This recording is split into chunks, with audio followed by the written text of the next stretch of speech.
Salve, salve pessoal, tudo bem com vocês? Estamos aqui presentes para mais uma aula de História do Brasil. Eu sou o professor Pedro e você é uma pessoa maravilhosa que está aí do outro lado da telinha, né? Estudando aqui conosco nessa noite, nesse dia ou nessa manhã de frio, né? Ou de calor, né? Dependendo da hora que você está vendo esse vídeo. Muito bem, sempre lembrando que eu deixo o caderno da aula em PDF aí disponibilizado para vocês, então se você puder, baixa esse caderno e vai acompanhando, porque no caderno eu consigo colocar muito mais coisa, eu consigo detalhar mais, eu consigo aprofundar mais, eu consigo fazer observações que não dá tempo de fazer aqui se eu quiser fazer um vídeo dinâmico e um vídeo mais curtinho aqui, tentando passar os conteúdos principais de uma forma direta e sem enrolação muita, né? Então, vamos nessa que, né, o tempo não espera. Hoje a gente vai falar de revoltas coloniais, de revoltas na América Portuguesa, de revoltas no Brasil colônia, certo? E para falar disso, a gente tem que primeiro expor a divisão fundamental entre os dois tipos de revoltas coloniais que aconteceram ali no século XVI, XVII e XVIII. O primeiro tipo de revolta colonial, que se deu principalmente nos séculos XVI e no século XVII, foram revoltas contra os desmandos das elites locais. Eles não eram revoltas contra a coroa, eles não questionavam a autoridade do rei e eles não propunham ideias de separação da colônia ou da capitania da metrópole, certo? Eles questionavam os governantes locais, os administradores locais ali, que normalmente eram muito corruptos, que normalmente eram muito presunçosos, que normalmente eram uns arrombadinhos, né? E aí eles ficavam putos, porque enquanto a sociedade passava fome, eles viviam na fartura, não é? Enquanto eles trabalhavam, as elites, eles, né, só ficavam mandando lá do alto do seu, sei lá onde, né?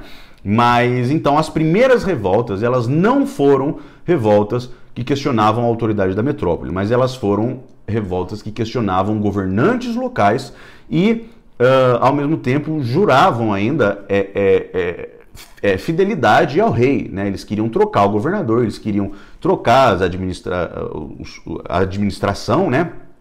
Queriam fazer algumas reformas locais aqui, mas não chegavam a ter essa ideia de separação, certo?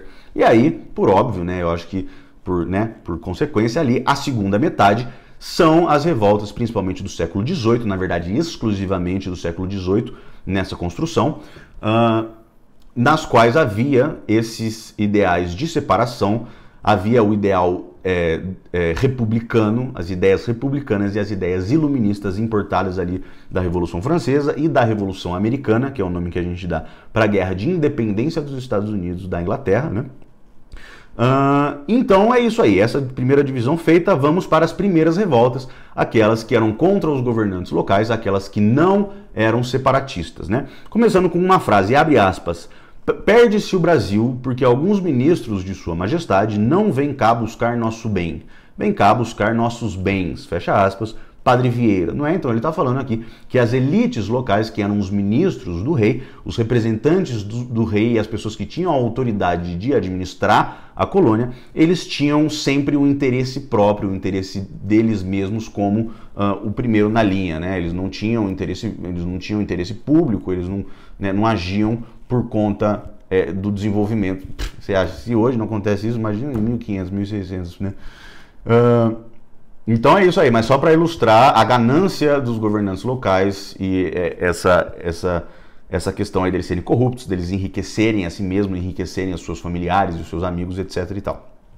Mas então vamos às revoltas, que é mais o que nos interessa aqui. Essa primeira parte, ela não é tão questionada no Enem, certo? Então eu vou passar mais rapidamente, se você quiser você volta, se você quiser você me faz perguntas também, e eu vou falar um pouco mais demoradamente, um pouco mais calmamente, das revoltas que mais nos interessam, que são as revoltas iluministas, são as revoltas separatistas, né? Vamos lá, as primeiras revoltas então.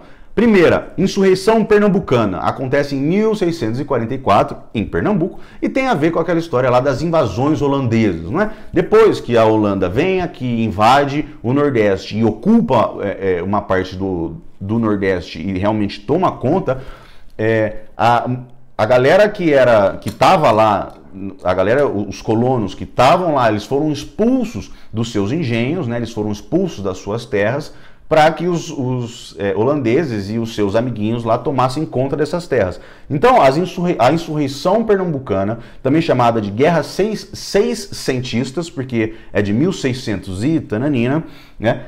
Elas são uma revolta, ela é uma guerra, né? Uma revolta que acontece quando se junta um exército misto ali entre portugueses, brasileiros colonos, indígenas e negros também, todos juntos aí se juntaram para expulsar os holandeses do Nordeste, e eles conseguem, realmente, eles têm sucesso. E isso é chamado de insurreição pernambucana, certo? A segunda revolta, é importante você falar nessa primeira fase, é a revolta dos Beckmans, que acontece em 1688, também no século XVII, portanto, no Maranhão. Os irmãos Beckman eram dois sujeitos, um era o senhor de engenho e o outro era advogado, portanto eram colonos ali que faziam parte da elite colonial mesmo, né? E eles tinham por objetivo destituir o governador, trocar o governador e extinguir perdão, a Companhia de Comércio do Maranhão e do Grão-Pará, que foi uma empresa criada pela coroa para monopolizar ali as exportações feitas na colônia, né, no Maranhão mais especificamente, que tinham a ver principalmente com a produção açucareira, né, com a plantação de cana, mas também tinha de fumo, também tinha cachaça, também tinha essas outras coisinhas aí que eram produzidas no Brasil, certo? Então, eles tinham esses objetivos bem consolidados. Então, era trocar o governador e fechar aquela companhia que monopolizava o comércio. Eles não tinham interesse em se separar da coroa, eles não tinham essa ideia de ficar independentes da coroa, eles só queriam que mudassem essas pequenas coisas ali. Para eles não eram pequenas, né? Mas essas coisas na administração local da política e da economia também, né? Aí ela dura pouco, né? Os rebeldes são presos, os líderes são executados e a coroa passa por cima, como ela faz na grande maioria das revoltas que a gente vai ver aqui, né? A terceira revolta, importante ser falado, é a Guerra dos Emboabas. A gente já falou sobre a Guerra dos Emboabas quando a gente falou de ciclo do ouro no Brasil, no século XVIII, 1700 e coisa. A Guerra dos Emboabas, ela foi aquela guerra, aquelas batalhas, né, dos paulistas bandeirantes que tinham recém-descoberto as minas de ouro na região ali das Minas Gerais contra baianos e portugueses, principalmente, que ficaram sabendo dessa notícia de que havia sido descoberto o ouro e foram correndo ali para as mesmas regiões para explorar também, né? Os paulistas ficaram putos da vida porque eles queriam ter a exclusividade da exploração, mas isso não aconteceu, e aí eles tiveram essa guerra aí, chamada Guerra dos Emboabas, que acabou com a coroa colocando panos quentes ali, e aí meio que acaba logo com isso, perdoa um, perdoa outro, mas enfim, é esse conflito entre os exploradores de ouro de São Paulo e os exploradores de ouro portugueses e baianos. A quarta revolta importante de ser tratada aqui é a Revolta Filipe dos Santos, também chamada de Sedição de Vila Rica, que acontece em 1722, portanto já no século XVIII, em Vila Rica, né, que é a nossa conhecida Ouro Preto, nossa maravilhosa Ouro Preto, e ela também tem como objetivo, né, alguns questões extremamente locais, né, e principalmente a incidência de grandes pressões tarifárias que a coroa impunha sobre o pessoal lá de Minas e tal, né, principalmente o quinto do ouro, que era aquele imposto, nossa senhora, filho, gagueia jamais, aquele imposto, né, de 20% sobre toda a produção de ouro, né, das pessoas e tal, né? E o objetivo local específico dessa revolta era de suspender o estabelecimento das casas de fundição, que eram aquelas instituições na qual o ouro em pó e o ouro em pequenas pepitas era recolhido, fundido, não é, derretido, portanto, transformado em barras de ouro, carimbado com o selo da coroa e aí transformado em ouro legal, né, em ouro legalmente possível de ser comercializado, tal, porque já tinha sido deduzido a taxa de 20% lá, né? Então eles tinham esse objetivo pontual, que era suspender essas casas de fundição. E do mesmo jeito que aconteceu com as outras, a coroa passou por cima, matou todo mundo que se revoltou, tacou fogo na galera, tacou fogo nas coisas, e aí passou por cima e acabou. E aí, meu amigo, acaba essa primeira parte, certo? Fim da primeira parte.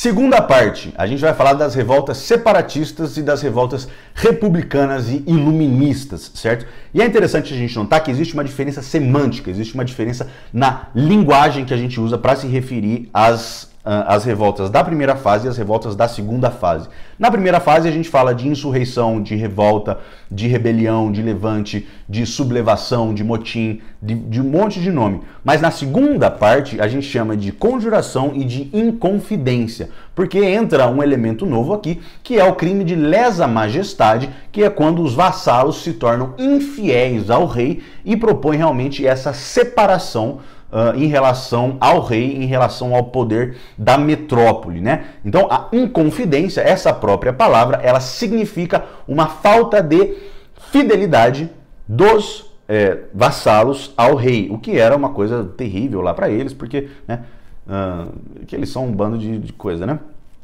Mas, então, tem essa diferença semântica e é importante, né, a gente pontuá-la. Então, vamos nessa. As revoltas separatistas e republicanas, elas começam, na verdade, com uma não tão conhecida chamada Guerra dos Mascates, que acontece em 1710 em Pernambuco, certo? Ela é a primeira revolta a questionar, de fato, o poder do rei, introduzir a ideia de uma separação da capitania de Pernambuco e a criação de uma república pernambucana, né? Mas ela ainda não tinha bases iluministas bem consolidadas, assim como havia nas outras revoltas, né?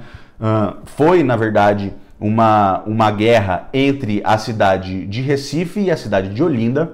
Na cidade de Olinda havia a elite tradicional açucareira, os senhores de engenho lá que controlavam as coisas, né? E a cidade de Recife, ela era apenas um puxadinho da cidade de Olinda, não tinha autonomia política local, não tinha autonomia econômica, não tinha autonomia para fazer nada, ela tinha que fazer tudo o que Olinda mandasse e tal, o que causou uma grande revolta na elite comercial de Recife, não é? Porque a elite econômica de Olinda eram os senhores de engenho, mais velhos, tradicionais. A elite econômica do Recife eram os comerciantes, uma elite mais nova, uma elite que estava recém surgindo aí como poderosa, certo? E aí tem essa guerra dos mascates, por quê? Porque mascates é um nome que os senhores de engenho chamavam os comerciantes de Recife, um nome pejorativo também, mas mascate é basicamente comerciante, certo? E aí o que acontece? Tem essa guerra dos dois, Recife ganha, em Recife é fundada uma Câmara Municipal, separada da Câmara Municipal de Olinda, o que significa que eles ganham a sua tão desejada autonomia política, a sua tão desejada autonomia local ali, né? Mas não vai muito mais além disso, né? Ele tem essa ideia de República de Pernambuco e etc, tal, mas assim, eles ganham a guerra e depois ficam satisfeitos. Não ficam satisfeitos assim, né? Mas acaba por aí essa ideia de... é só uma primeira aparição de ideias republicanas, tá ligado? Mas ainda ela tem essa característica mais relevante em relação aos interesses locais, certo? Agora que começa realmente a parte que mais nos interessa aqui, né? Eu espero que não esteja demorando muito para falar, mas, gente, é muito conteúdo. Eu peço desculpas, realmente. Eu tento fazer vídeos mais curtos, mas, né, é foda, bicho. Vamos lá. Quando a gente fala de revoltas, de conjuração, de inconfidência, a gente pensa em duas. Principalmente a inconfidência mineira, que é a mais famosa, e depois a conjuração baiana, não é? Que acontece na Bahia. Então vamos por partes, né?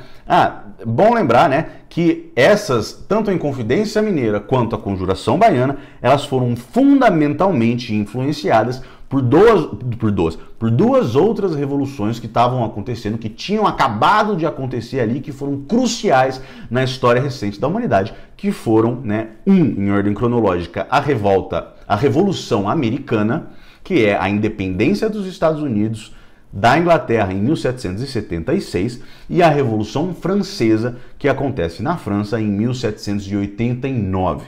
Então, a Inconfidência Mineira, também chamada de Conjuração Mineira, acontece em 1789, também o ano da Revolução Francesa, né? E ela tem como base fundamental de sua ideologia essas ideias iluministas e essas ideias republicanas que influenciaram também essas duas revoluções internacionais, certo?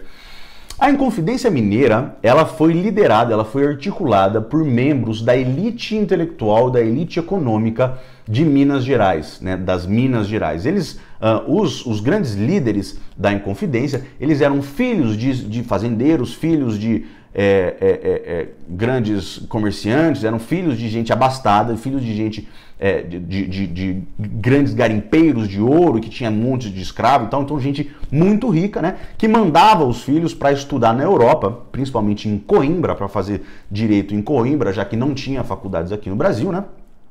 Eles mandavam os filhos para a Europa ali no século XVIII, e quando esses filhos retornavam ao Brasil, eles vinham carregados com essa bagagem ideológica iluminista, certo? E aí eles faziam o clube do livro, eles faziam o clube do papinho republicano, faziam o clube da ideia de contra a monarquia, e fazia essa comunicação, mas dentro, é claro, da elite intelectual, da elite econômica, não é?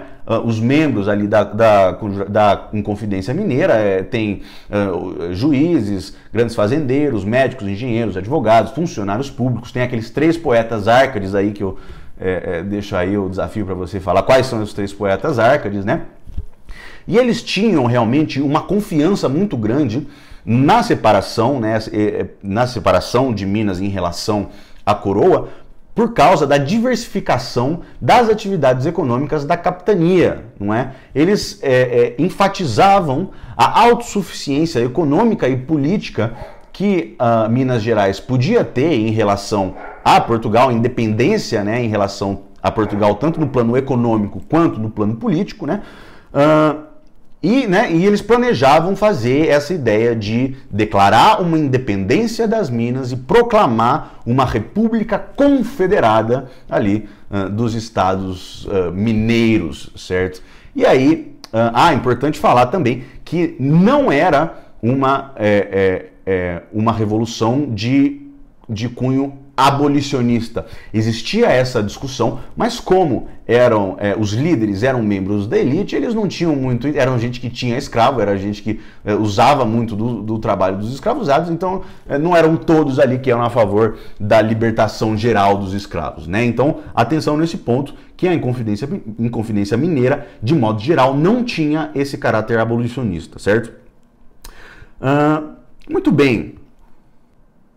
E aí, então, né, a Inconfidência Mineira, ela é resultado de pressões de natureza político-administrativa, né, em relação principalmente aos grandes impostos que a coroa mandava os caras pagar, em relação de natureza econômica também, porque eles se sentiam que eles podiam ser autossuficientes economicamente por conta do grande desenvolvimento comercial e da grande diversificação econômica ali que rolava nas minas, né, das regiões das minas, concomitante, ou seja, ao mesmo tempo que acontece um desenvolvimento urbano, né, de centros urbanos ali, que fomenta uma interação muito forte de pessoas, de mercadorias, de ideias, de um monte de coisa, certo? E também tinha o fator econômico, né, que se você quiser saber um pouco mais, você lê no caderninho aqui, né, que não vai dar tempo de falar aqui. E aí, meu amigo, o que acontece? Eles estão lá se articulando, estão lá, papinho, não sei o que, tá planejando, eles estão planejando fazer a revolta como um motim, logo depois que eles instaurassem a derrama lá, né, que é aquele imposto terrível e tal. Mas aí, cara, não acontece porque tem um traidor no meio desses caras, e aí realmente é um traidor, que é o tal do Joaquim Silvério dos Reis, né, que ele era um inconfidente, ele fazia parte dos caras que estavam tramando contra a coroa, só que ele era um cara extremamente endividado com a coroa, e ele era um cara extremamente oportunista, né, que não estava muito aí com os seus amiguinhos, né, e aí ele entrega os seus amiguinhos, ele denuncia o plano dos seus amiguinhos para a coroa em troca de perdão das dívidas, e aí ele é perdoado das dívidas e tal, e os caras lá, né, ó, tchananina. E aí, mas né, é importante falar também do Tiradentes. Quem foi Tiradentes? Tiradentes foi, rapidamente aqui, Joaquim José da Silva Xavier. Joaquim José da Silva Xavier. Fala rápido isso 3 vezes, duvido. Ele era um alferes. O que é um alferes? Alferes é um militar, né, de baixa a média patente ali, que ele tinha como função o patrulhamento do Caminho Novo, que era o caminho entre o Rio de Janeiro e as Minas Gerais, que passava ali pela Serra da Mantiqueira. Então ele tinha uma mobilidade enorme, porque ele ficava indo e vindo pelo caminho para patrulhar, né? E aí ele era, embora ele não tenha sido um grande líder da Inconfidência Mineira, ele foi um dos maiores, se não o maior propagandista do movimento Inconfidente. Porque ele falava muito e falava muito bem e sabia articular com quem falar para convencer as pessoas, e ele era realmente um entusiasta das ideias iluministas e republicanas, e por conta dessa movimentação que ele tinha, ele espalhava um monte de gente, a capitania inteira ficou sabendo, por conta principalmente do Tiradentes, não é? E aí depois que a Inconfidência é descoberta, né, e os Inconfidentes são presos, alguns são presos, outros são condenados à forca, outros são exilados. A maioria ali, por causa deles serem de elite, da elite, né, por causa deles serem filhos de gente importante, por causa deles mesmos serem gente importante, muitas vezes eles foram exilados para a África, eles foram condenados a cumprir pena em Portugal, ao invés de matar. E aí, como o Tiradentes, né, como ele não era uma pessoa muito importante, nem era alguém relacionado a alguma pessoa importante, ele só era um grande propagandista dos caras lá, ele foi pego de Cristo, né? E aí foi feito tudo que foi feito com ele foi, né, decapitado, foi esquartejado, teve o corpo dele, as partes do corpo espalhadas tanto pelo Rio de Janeiro, que era a capital da colônia, quanto pela Vila Rica, né? A cabeça dele foi espetada lá no espeto para servir de exemplo para a galera, né? E aí ele acabou virando o herói nacional, e ele é retratado, você pode ver que ele é retratado mais ou menos parecido com Jesus Cristo, não é? E isso tem a ver com uma questão que caiu recentemente, acho que foi na FUVEST, que fala da ponte entre a redenção cristã e a cultura cívica representada pelos ideais iluministas, né, da Inconfidência, e pela redenção cristã no sentido dele ser retratado ali em pinturas parecido com Jesus Cristo, com cabelos longos, com barbas longas, com uma roupa meio túnica, assim, uma parada assim, tá? Então essa foi a Inconfidência Mineira.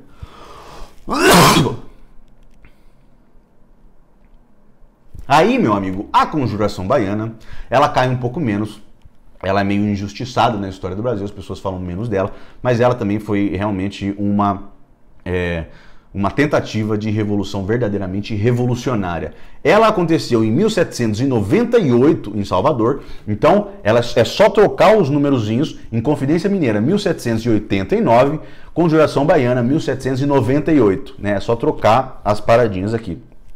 Também chamada de Conjuração dos Alfaiates, também muito influenciada pela Revolução Francesa e pela independência dos Estados Unidos, só que ela foi diferente da Inconfidência Mineira. Por quê? Porque ela foi uma revolta essencialmente popular. Ela atravessou diferentes camadas da sociedade. Ela era discutida por escravos, era discutida por escravos libertos, então por escravos libertos, por homens livres, por homens pobres, por artesãos, por gente da cidade, por gente de todas, por militares também, por gente de todas de muitas profissões e tal, assim, né? Tinha realmente essa estrutura social, né? E ela realmente aí sim, a Conjuração Baiana teve um caráter abolicionista, certo? Não se sabe direito porque não tem uma comprovação documentada bem estipulada na história do Brasil. Mas o pessoal diz aí que enquanto a Inconfidência Mineira não foi abolicionista, a Conjuração Baiana pode ter sido sim considerada abolicionista,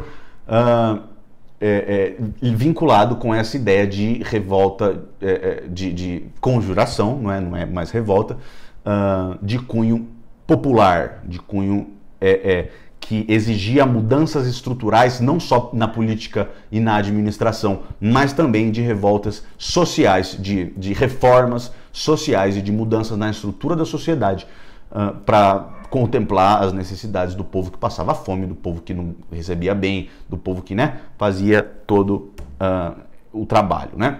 Então, a Conjuração Baiana, ela foi muito veiculada e muito discutida na Bahia através de panfletos, né? A questão panfletária, ela é muito importante na Conjuração Baiana, e nesses panfletos que se fazia a discussão política, que se fazia a discussão das ideias iluministas, que se trocavam essas ideias aí publicamente, né?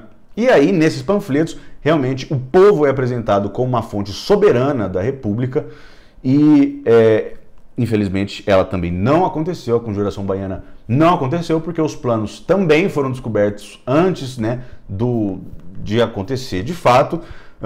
E aí a coroa passou por cima também, os líderes foram exemplarmente punidos e foram mais severamente punidos do que os líderes da Inconfidência. Teve vários líderes da Conjuração Baiana que foram enforcados e esquartejados e tiveram suas partes espalhadas publicamente, né?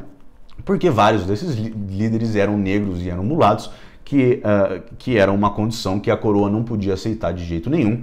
Então, a repressão, né, e a punição dos líderes da Conjuração Baiana foi mais severa do que a da Inconfidência Mineira. E aí, para terminar aqui, que já está dando vários tempos aqui, né, eu espero que você...